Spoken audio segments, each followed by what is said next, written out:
Even with the criminal charges, does it worry you that you're never going to get your money back? Yes, yeah. I've already accepted that I'm never getting my money back. What I take solace in, though, is warning people of this and making sure that if we can prevent other families from experiencing the same traumatic events, the same loss, the same theft, then it's worth it. Last night, we showed you Idaho's relaxed contractor registration rules and how they're harming homeowners. The Division of Occupational and Professional Licenses is getting more and more complaints about contractors each year, with nearly 400 submitted in just the last 7 months. Idahoans are losing millions of dollars. So tonight, Morgan Romero explored solutions.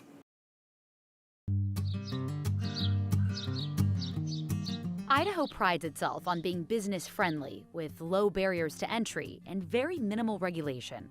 That was one of the main reasons lawmakers passed the Contractor Registration Act rather than licensing in the early 2000s, with input from the Home Builders Association. And the legislature, even at that time in 2005, was not keen on the idea of, quote, licensing. And so ultimately what we settled on was the compromise, which is now the registration. In Idaho, most general contractors working jobs over $2,000 have to register with the state contractors board and get liability insurance. But there's no requirement for formal training, experience, or a test.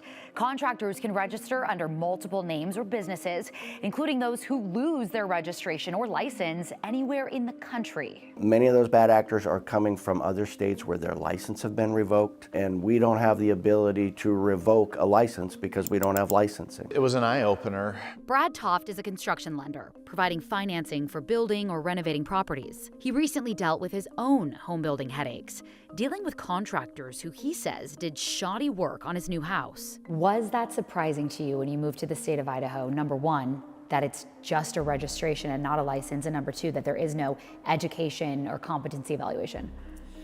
It was a big surprise. People don't know the distinction between registration and licensing, and they don't know what the requirements are.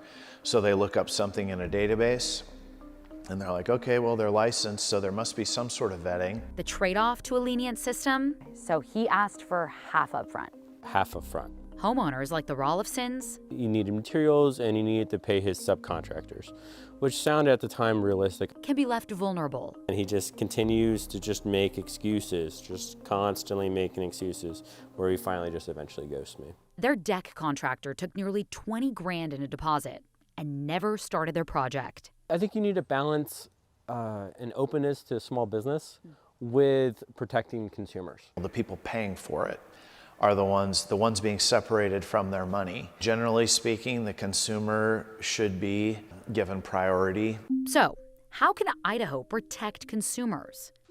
Policy challenge that we're facing is essentially narrowing this gap so that homeowners are not taken advantage of, while at the same time contractors that are doing good work aren't being overly burdened. I think it's a great balance between consumer protection and still maintaining our really lowly regulated state. The Division of Occupational and Professional Licenses, DOPL, oversees the Contractors Board. They pitched legislation last year to give Idaho's Contractor Registration Act more teeth. This really just gives DOPL a tool to say, you know, slow down, you are already a real bad actor. Here's the evidence, you know, we're going to be able to pause that registration. The bill never made it out of committee. Contractor registration was never meant to be what I believe this is going at right here. Part of their knee-jerk reaction is anything that appears to be more regulation, more bureaucracy, they kind of view as a barrier to entry. And, you know, and that's just the philosophy and the attitude. I have been arguing with legislators that in our case, in this case, that this is a true consumer protection issue that really needs to be dealt with.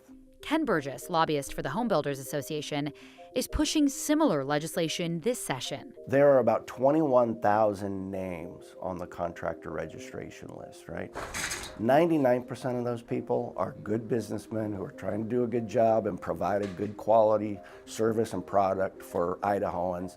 But the way the law is written, the door is just cracked open just enough that those scam artists, I call them, are able to take advantage of that. They hope to seal that crack this year. Their bill gives the contractor board more power by making it easier for them to track down and force contractors to participate in investigations and require continuing education if there are repeated issues.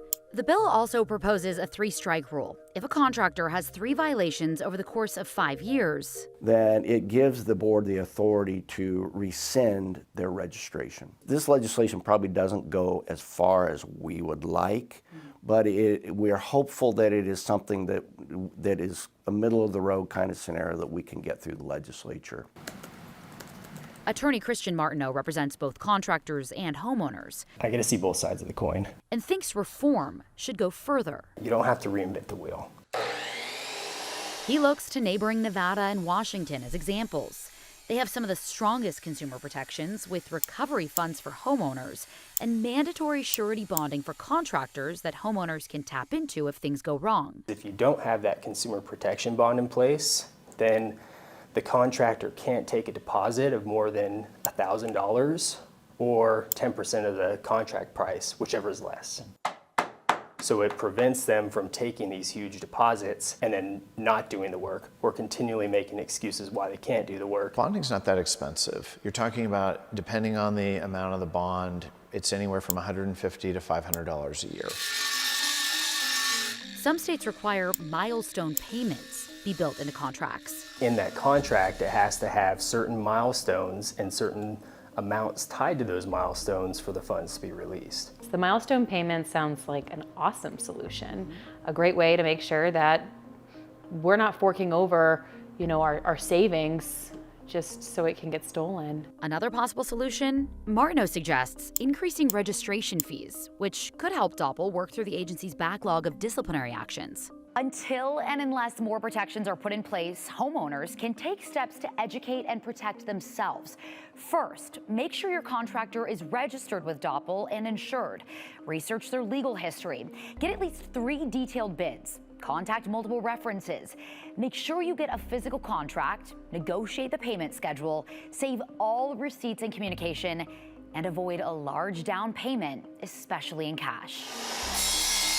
A good contractor, they might need to get a little bit up front to go get materials that they need.